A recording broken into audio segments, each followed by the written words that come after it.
actually didn't let you tell about your kids and your family. And so, you have how many kids? We have a 3-year-old daughter and a 2-year-old son, and 6 months was the third one. Yes, which is exciting. So, summer baby, yes. I guess. And so, with Adeline, your first, go ahead and share just however much you want about how that went.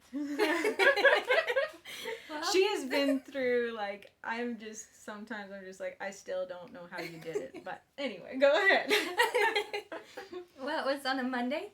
Mm-hmm. I made Jared lunch and brought it to him at work. I came home and saw my dirty dishes. You're like, oh, this would be a good time to go into labor. No, then I was like, I'll just go lay down for a few minutes, rest, and then get up and go finish my dishes. Okay. But that didn't work. As soon as I lay down, my water broke. So for you, that was the first thing that happened with the first one? Yes. Yeah. My water broke, and then I could feel something, like contractions, but it wasn't like intense or anything. Mm-hmm. So I was walking around and sitting on my ball, and a little after 5, Jared got home. So you hadn't told him? No. I think it was 30 minutes after he got home, because my contractions weren't painful at that time yet. Yeah. And then I just told him that he wasn't supposed to freak out, but that my water broke and that we're going to have our baby. And so he starts getting the pool ready, and he thought, this is gonna be quick. We're gonna be done this like in a few. Yeah, wow. And got the pool ready because I wanted a water birth, and soon ran out of hot water. But that's when my contractions started really kicking in, and so we were trying different things too. And then Jared thought that the baby needed to come already, starting to freak out. So how many hours in was this? This was probably like 6 hours in. And wow. He started asking if I wanted to go to the hospital. I'm like, it doesn't work like this. I thought you were prepared. Oh, wow. And so around midnight, then he wanted somebody to tell him that this was really what's supposed to happen. Like, it's okay. Yes, he had seen a lady that was in labor. She was making cupcakes. And then by the time the cupcakes were done, she had her baby. Oh, Lord. So he thought, just go bake something. Yes. And so we knew you were asleep, and so then he was like, well, maybe Jen is still awake because she likes staying up late. Which is my sister, sister-in-law. Yes. And so then he called her, and she said that, yeah, that was fine. Everything was normal. And so we were just continue laboring, and we tried to sleep.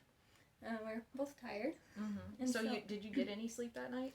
I sat in a chair and I slept a bit. Okay, so dozed off a little bit. Yeah, and then Jared got to lay down in bed and sleep, and then I tried to labor in the shower, which was very nice. Yeah.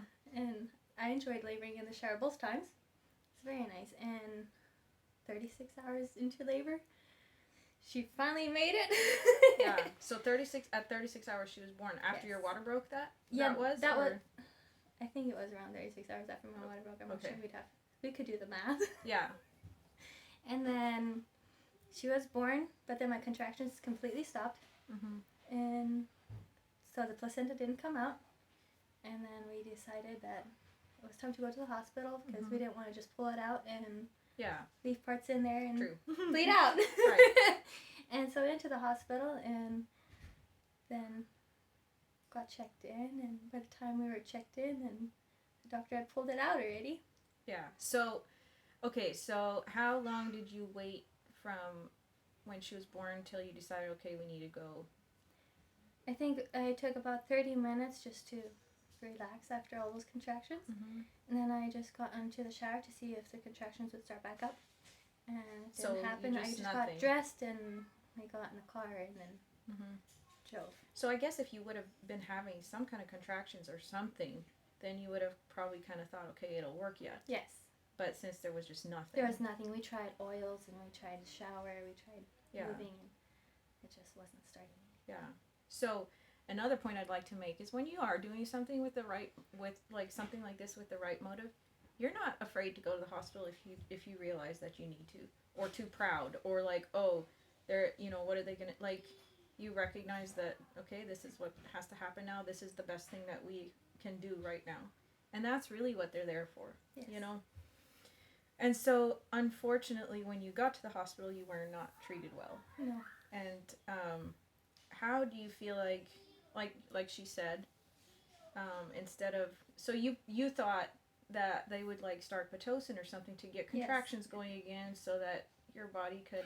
Well, they had all of the things hanging up already, like ready The to IV go. and everything? Yes, they were starting my IV, but before they even got anything done, then a doctor had just pulled it out. Yeah, and not only that he did that wrong, but also just the attitude that they had toward you. And, we're not here to bash any doctors. Like I said, I love it when non-doctor type birth workers and doctors and hospitals can work together, because if everybody kind of more understands what the role is, and I understand where they're coming from as far as like, they always see the bad side of home birth, because the only time they see home birth is transfers. Yes. And so it could become easy just to feel biased toward like thinking, okay, home birth is a bad idea, because that's the only part of it they see. And so I understand that, but also I think there should be a respect also from their side when people are wise enough to understand when they are needed. And that we're not just going to try to save our ego or save face and try to defend home birth so badly that we're going to put ourselves in danger or babies in danger. You know what I mean? Like, so, but I think too, again, because you guys had the right heart in what you did, you knew that it was okay to go when you needed to go. Yes. Now that does not excuse the way they treated you. Right.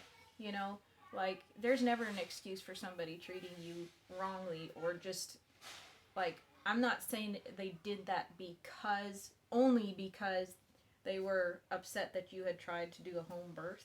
Well, I think, too, that it was easy to forgive, because I did go to nursing school, and I did go to clinicals, and so I did see a lot of things.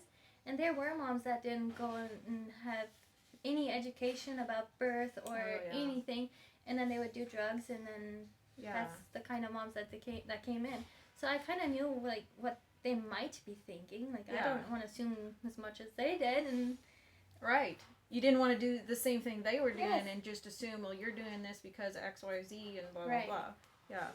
And I think that was a big reason why I didn't have it wasn't my heart to just forgive them right away. Like, it wasn't hard for me. And because, like, the second day when he came to check on me, the doctor, he had a completely different attitude. And he was very polite then. And what would have happened if you hadn't forgiven? Right. Like, that could have looked very different, too. Yes. And so, that's a great point, and kind of brings me to my next, like, after everything you went through, and so the hours that she was awake without sleep, okay, you said you maybe dozed off in the chair a little bit during the night, but it was like 50-something hours. Yes. Like, no sleep, and you said you had been on your feet almost the whole time, and yes. I kind of feel like your body was probably just like, okay, we're done. Yes. We're not having one more contraction. Yes. And, that could have been played into it. She did really good with hydration and staying fed, or I guess like protein and protein energy shakes. things. Yes. And so I'm sure that helped a lot. But after all of that, what you went through, and then being so sleep deprived and so exhausted, and then going to the hospital and being treated rudely and having all of that happen and everything, but that you still came out on the other side not feeling like you were traumatized and not feeling like you had regrets, and being ready to do it again the next time. Like, not the next day, I'm sure, but right. Like, can you talk a little bit more about, like, why do you think that is? Why do you think that, I mean, you talked about the forgiveness. That's huge. Yes. Is there more that you could say to that? Like, why do you feel like you were able to come out? Well, this is not how God envisioned birth to be. And so we prayed harder and researched more. And you mean like after the first one? Yes, with the second one. And because, well, he was born a week before her first birthday. And he was planned. Yeah, they have Irish twins.